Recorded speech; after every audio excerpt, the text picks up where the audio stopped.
probably think our house is always bright, but this is actually our house during 9 to 10 in the morning. This is shot on ISO 1000 if you care about that stuff. We only get pockets of sunlight during the day, and during typhoon season, it's pitch black. It gets dark, so we do require lamps to brighten up the space and add warmth to the home. Today we'll show you some of our favorite lamps in every room.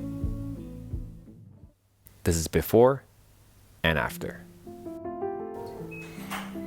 So this is the first lamp that you'll see when you enter our foyer. It is the Noguchi 1N, and this is my second Akari lamp. We stumbled upon it at the Sibi Cafe in Tokyo when we went there for lunch, and I was really surprised to see it because I didn't know they stocked Noguchi lamps. I placed it in the foyer and I paired it with this red marble table because I think the softness of the paper lamp goes nicely with the cold feeling that the marble gives. It also creates a really nice glow to our foyer, which has very little natural light.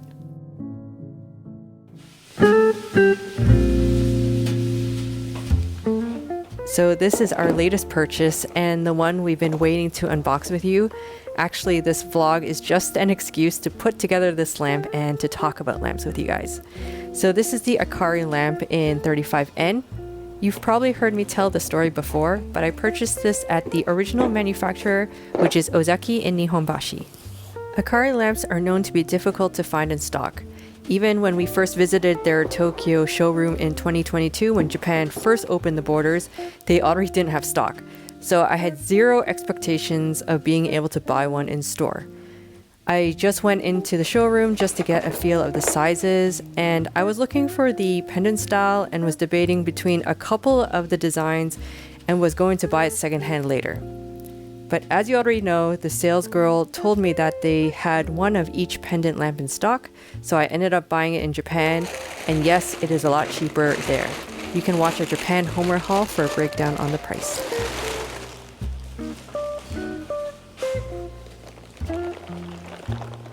We also purchased the Pen 216 to create this lampshade into a pendant lamp.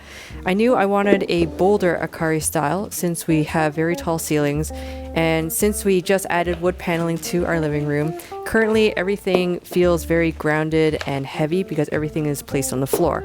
I wanted to add a sense of lightness with a ceiling pendant lamp. And as mentioned before, Japan is the only place that sells the 2 light bulb version. If you don't plan to buy the Pen 216, I'd advise creating an extension. Since it is such a long lamp, it would look really strange with just one light bulb, and the light dispersed would not be even.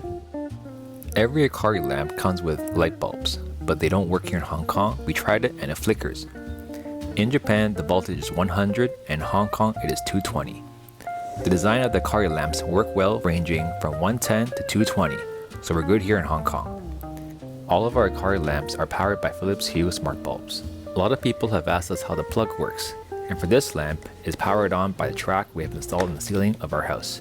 All you need is an adapter and a hook to make sure the length of the pendant lamp is to your liking, and adjust the length of the cable, which you can get at Natori. Setting up the lamp was kind of easy. We already knew we wanted to put the lamp in the corner where our coffee bar was and to replace where the fan currently sits. However, I'm also a very indecisive person, but the best thing about the Akari pendant lamp is that you can hang it from the ceiling or you can buy a stand and use it as a floor lamp. So if worse comes to worse and it doesn't look good on the ceiling, I can buy the floor stand another day. But after hanging it up, I understand why Isamu Noguchi calls these light sculptures.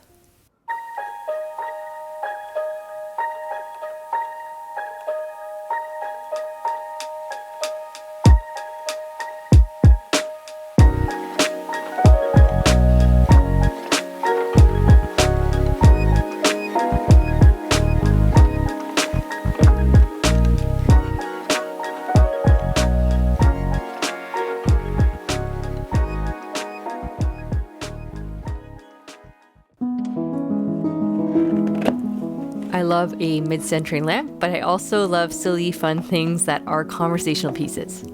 This is the Batard lamp by Yukiko Morita, and her brand is called Pampshade.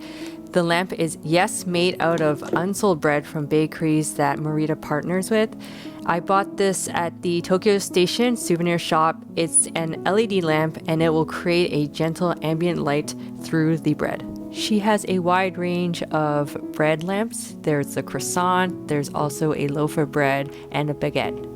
So each lamp comes with a power cord and it uses a USB power supply. Each lamp has a cork board backing on it so you can hang it on the wall or place it on the table. However, we tried to Velcro it on, which was not the best idea. It fell over shortly and now it looks like we took a huge bite out of it. So we ended up nailing it to the wall instead. The lamp comes with a light switch. Press once to turn it on, press again and hold to make it brighter and dimmer.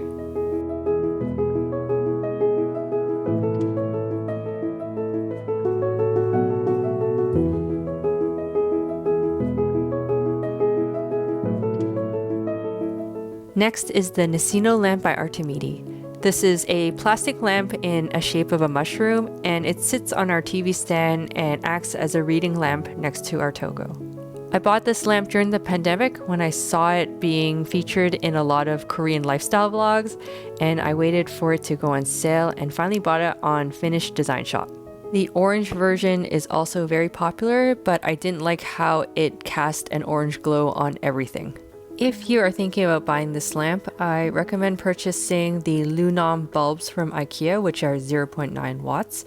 Originally, we had two 5-watt bulbs, but we didn't like how the lamp looked because it didn't give very even glow, and having 4 bulbs was just too bright.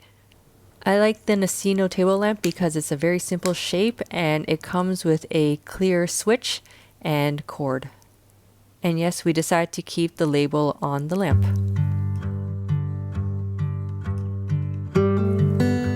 Moving on to our home cafe, this is the Snowman Table Lamp Spin Edition by ilkw.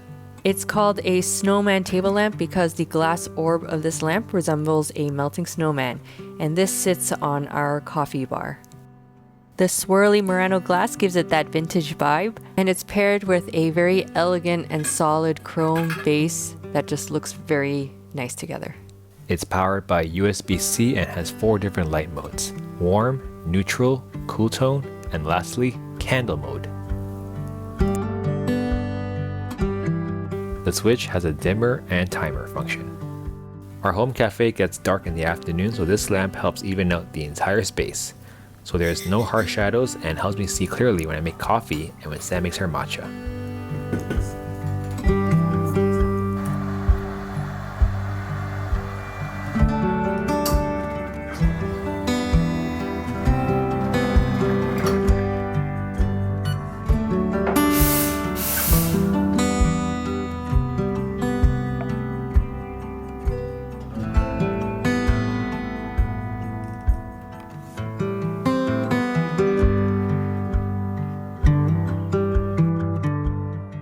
Have you noticed that many bars and cafes have the nicest lighting?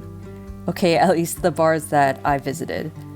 It's because they always have some sort of table lamp and it gives off this cozy, intimate vibe and invites people around the table to lean forward.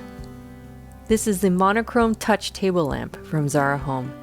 I like how it's very simple and understated compared to the rest of the lamps in our living room. And it's a lamp that is not loud. The polished chrome goes really well with our warm color palette interior because it gives a sense of coolness to the warm greens and wood on our walls. This is a portable lamp and it charges through USB-C.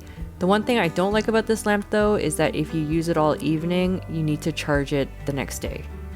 There are 3 brightness levels which you can access by tapping the top. I know lamps should just be about function, but I really love this lamp because of its portability and I use it everywhere around the house, whether it's for eating or when we're shooting our vlogs with my baked goods and close-ups for coffee. It just works well in every situation. Lamps have the ability to change the entire mood of a room. For example, here you see the room with just my little lamp and then with all the big lights. As for organizing all my smart light bulbs, I use my Philips Hue app to adjust the colors, the brightness, and sensors to activate when we come back home. I also have it set on automations by voice command so I can have Google help me turn on lights in different rooms, especially when we're not home, or feel lazy on the couch. You can also set the temperature of the bulbs whether you want office cool tone lighting or cozy aesthetic warm lighting, or sometimes if I forget to turn lights off, I can do it remotely.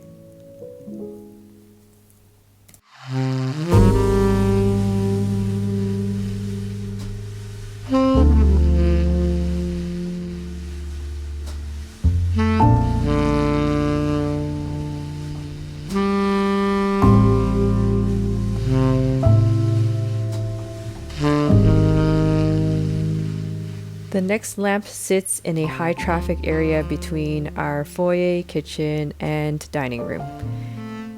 It is the End Tradition Shy to Journey wall lamp in this blush pink. It gives off a very soft ambient light, but it's so soft to the point that we rarely turn it on. But it's a very beautiful, simple, and modern shape that it does make a nice decoration for our wall.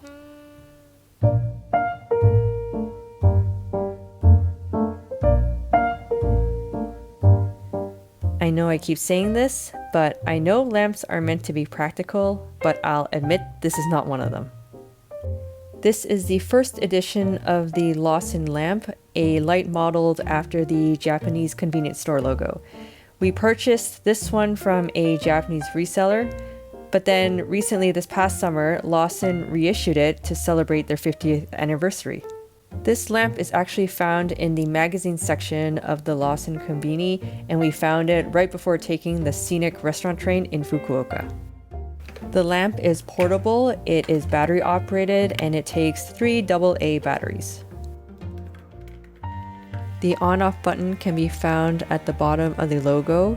There are 4 light modes, which is cool, dim and bright, and warm, dim and bright. The Lawson lamp sits on our bookshelf because it matches the colors of our stuff.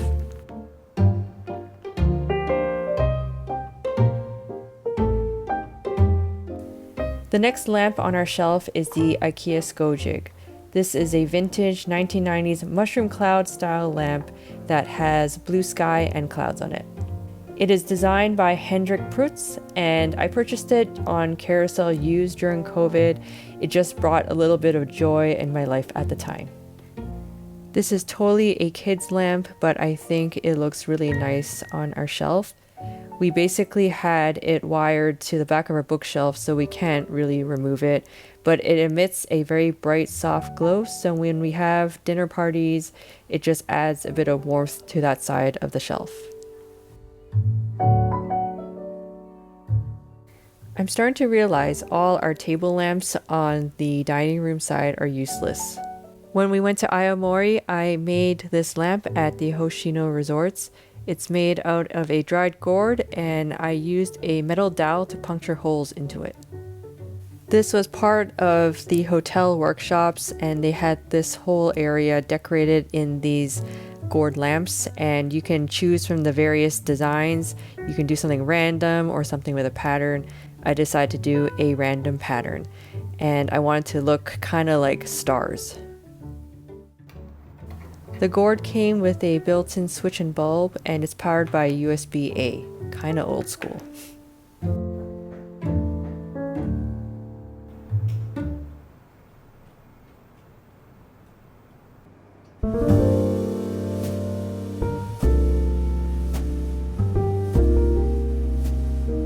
This is our oldest lamp we have in this collection. It is by Hay and called the turn-on lamp in green.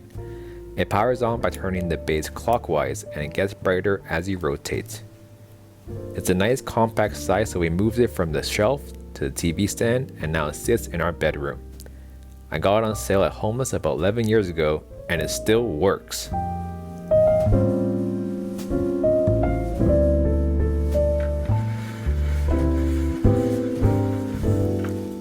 This is the Marselis lamp, also by Hay, in a dark forest green. It was modeled after street signs and has a rotating disc that emits light. So you can have it shine against the wall to have the softer look, or directly on your desk. Currently, we have it sitting on our bedside so we can have the light shine on the wall. To turn it on, just tap the top and it comes in 3 brightness levels. I got it during my olive green phase and I first saw it at Cibone in Tokyo, but they were sold out. So I bought it online through a Singapore reseller and had it shipped to me all the way here in Hong Kong. If you're wondering what that thing is next to the lamp, that's how Sam wakes me up in the morning with a restaurant bell gacha, so I can make her coffee immediately.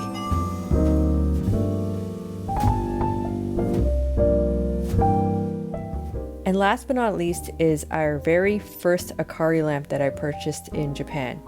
This is the Noguchi 1A, and it's probably still the most popular design of his. The Akari 1A used to sit on another console in our bedroom, but when my floss lamp blew out and I couldn't fix it, I basically moved this one closer to my bed. So it's become my bedside lamp, and it adds a bit of softness to the whole room right before we sleep.